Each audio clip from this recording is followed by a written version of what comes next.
Alright, ICT traders, welcome back to the channel. So in today's video, we'll be talking about ICT rejection blocks. So what exactly is ICT rejection block?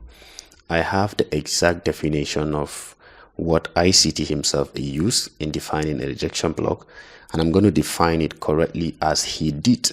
And then we're going to go into the practicals of finding everything about ICT rejection blocks. ICT rejection blocks is when a price highs or lows have formed with long wicks on the highs of the candles or the lows of the candles, and price reaches up above or down below the body of the candles to run buy side or sell side liquidity out before price declines. This is pretty much simple and straightforward definition. All right, now this is what it is saying.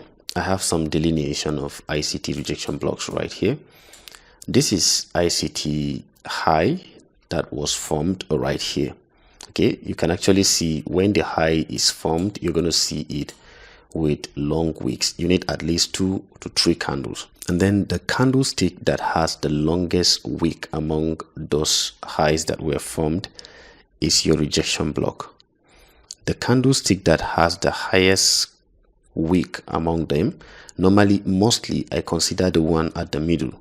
When I have at least 3 candlesticks like this, let me show you. 1, 2, 3. I consider the one at the middle, and once I see it has the highest wick, I consider it to be my ICT rejection block. And also you must know that there is a bearish rejection block and a bullish rejection block. What a bearish rejection block is when price hits it, it completely turns direction to the bearish side, and then a bullish rejection block is when price hits that candle and then turns direction to a bullish direction. So look at this. A high was formed right here with wicks that are very recognizable. They are high, you can actually see them right here, and then the middle one has the highest wick, that is the longest wick among them. You can actually see it right here. And then what you need in order to completely define this as a rejection block is when you see price coming back and trading above the bodies of the candle. And that is exactly what ICT defined it. Bodies of the candle.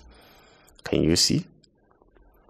The bodies of the candle. Now price is trading above it right here, and then quickly gets rejected and it starts coming down.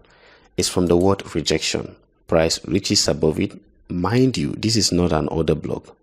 This is trading above the bodies of the candle after a high has been formed.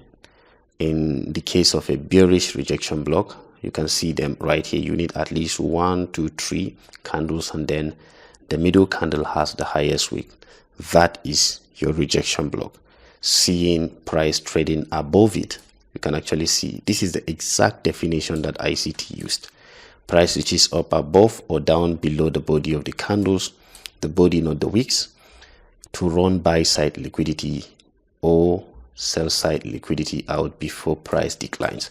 Now in ICT mentorship month 1, ICT actually said that liquidity starts from above the body, all this wick.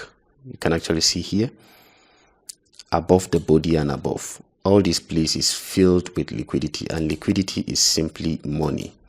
All right. In this regard, we are dealing with buy side liquidities. This place is filled with liquidity. All right. The reason why price is trading above the body of the candle is simply because there is liquidity from right above the body of the candle up to that level. And then this is how a rejection block is supposed to be, a bearish rejection block. All right, let's see more examples. I have another one right here. When you see price action with, what did ICT say, with long wicks on the highs or the low of the candlesticks, you can actually see it. And then price trading above the body, this is the bodies of the candle right here. Price trading above it and quickly gets rejected. Still a bearish rejection block, and I told you the rejection block must have the highest wick right here. that is your rejection block. So this candlestick is your rejection block, and you see a quick rejection from there. This is just to show you a rejection block. I'm not showing you a trading technique or a trading style. For you to identify these things is quite easy. Let's look for a bullish rejection block, and then I will show you. And then here is a bullish rejection block right here. You can actually see it. The wicks have formed, and then the middle candle has the highest wick, price coming back to trade below the bodies of the candle. Notice how price traded below the bodies of the candle and reached out for liquidity. Liquidity starts from the where the body of the candle is down even up to this level. Price trading into here and then got rejected. So that is your rejection block in ICT concepts. So you can go through your chart and find where rejection blocks are. Once you see where a low has formed or a high has formed, you look out for price to trade below the candle's body or above the candle's body before being rejected. All right, just like you can see here, these three candles, the one that has the highest wick, price coming into this area below the body and then changing direction quickly. So guys, go through these things. They are quite easy to identify. I'm just trying to show you the easiest way to identify them. Do we consider this as a rejection block? Let's see.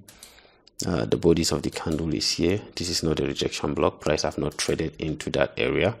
So you can find rejection blocks quite easy. Make sure you subscribe to this YouTube channel, guys, and get all the details that I'm about to share with you.